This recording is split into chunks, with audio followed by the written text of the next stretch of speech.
भाई ईश्वर से प्रार्थना क्यों करें? अपनी आत्मा वृद्धि के लिए, ठीक। क्योंकि हम मांगेंगे तो वो देता भी नहीं, पुरुषार्थ तो करना पड़ेगा। मांगते क्या हो?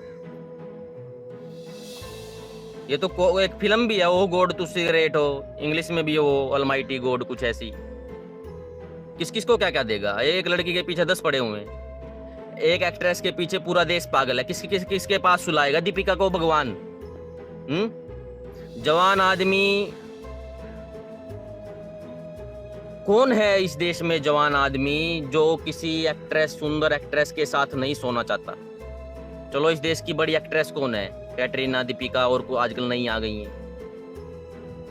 क्या सबके घर में लेके जाएगा परमात्मा कि दीपिका को इस घर से भी डिमांड आई है, यहाँ पे पहुंचा दे इसको, यहाँ पे पहुंचा दे इसको, यहाँ पे पहुंचा दे इसको? कैसे देगा वो सब कुछ आपको? आप परमात्मा से परमात्मा मांगिए, और कुछ भी मत मांगिए उससे, ठीक है? बाकी और सब बकचोदी है, और सब अय्याशी का नाम है। वो आपको खुद लेनी पड़ेगी, अपने कर्मों से लीजिए उसको, ठीक है? ईश्वर के पास ईश्वर है, और ईश्वर ने बताया है कि मैं कैसे मिलूंगा। वो पूरा योग दर्शन वैसा ही है, तो वैसे चलिए, आपको ईश्वर मिल जाएगा, ठीक है? आज नहीं कल मिल जाएगा। भोग मार्ग में फंस के तो ठीक है, और बचे हुए हो झंझट से बहुत ज्यादा, नहीं तो फिर वो ही होगा, वाइफ स्वैप करते फिरोगे, ज्यादा दे दिया परमात्मा ने।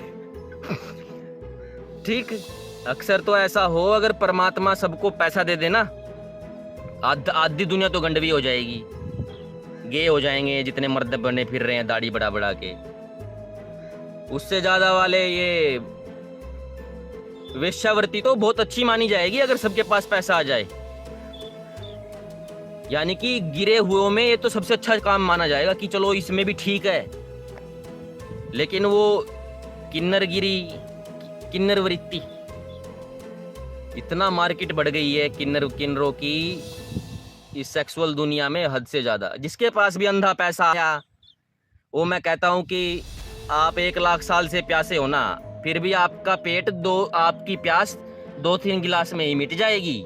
चाहे आप 1 करोड़ साल से गरीब हो, पैसा आते ही आपकी नीड 1 महीने में सारी पूरी हो जाएंगी।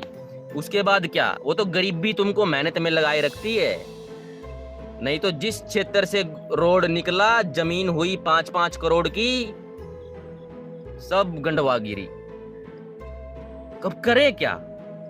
क्योंकि स्ट्रगलर आदमी के लिए लड़कियां हाँ नहीं करती, तो उसका जीवन लाइफ इज टाइम कट जाता है, उसको पता भी नहीं चलता वो कितना क्या हो सकता है। जैसे ही पैसा आया, लड़कियां आई, इवन वो भी आई जिसको वो ये समझता था कि यार इसके तो मैं बात करने लायक भी नहीं हूं, वो उसका चुप्पा मार रही है। वो सोच रहा है कि बहन चोद मैं ऐसा हूं।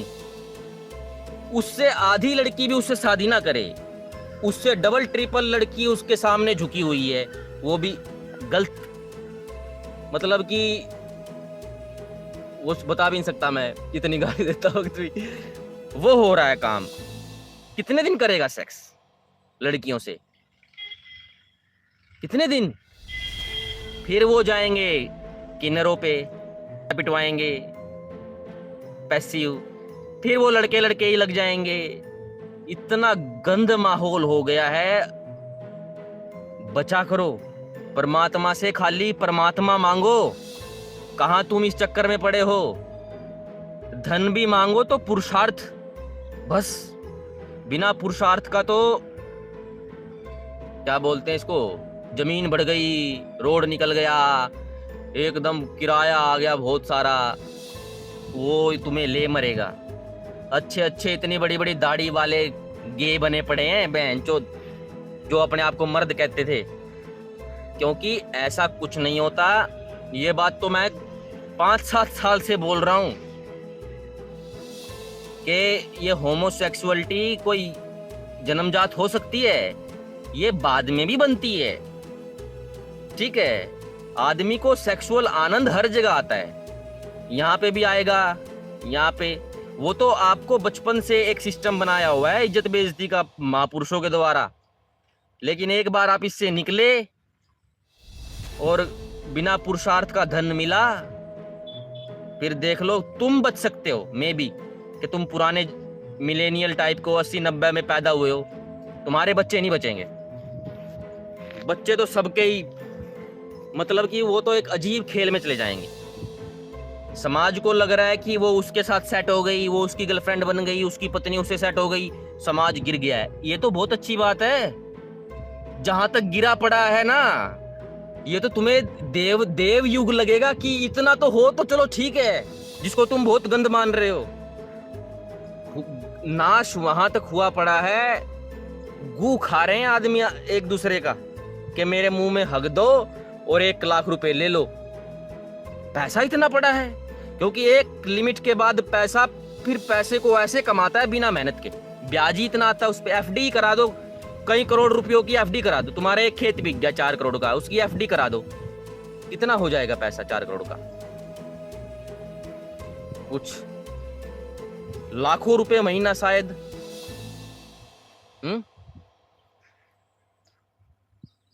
और फिर वो चक्रवृद्धि इंटरेस्ट का इंटरेस्ट, डबल इंटरेस्ट। ठीक, तो परमात्मा से एक चीज मांगो कि परमात्मा मुझे तो बस तू मिल जाए, तो कर्म भी बस पुरुषार्थ वाला। ठीक है,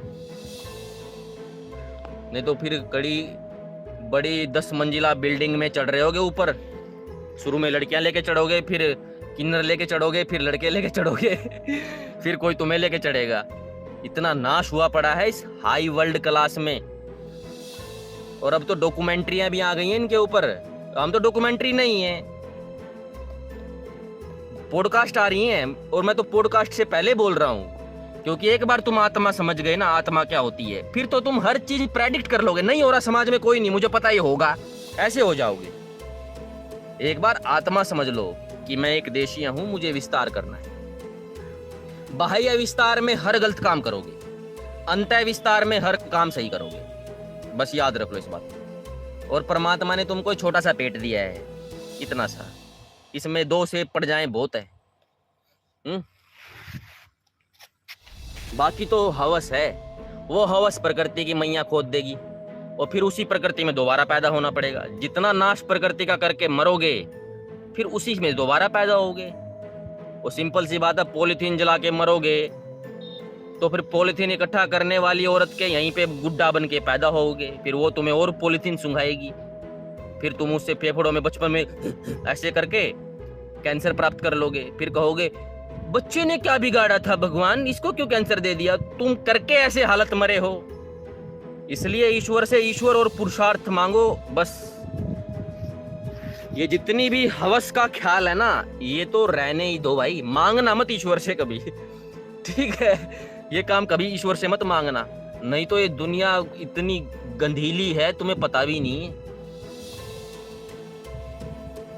गरीबियत भी, मैं गरीबी को एंडोर्स नहीं कर रहा हूं, इतना होना चाहिए कि अपना काम चल जाए, लेकिन आज के जमाने में तो ये भी एक लग्जरी है कि तुम अपनी आत्मा की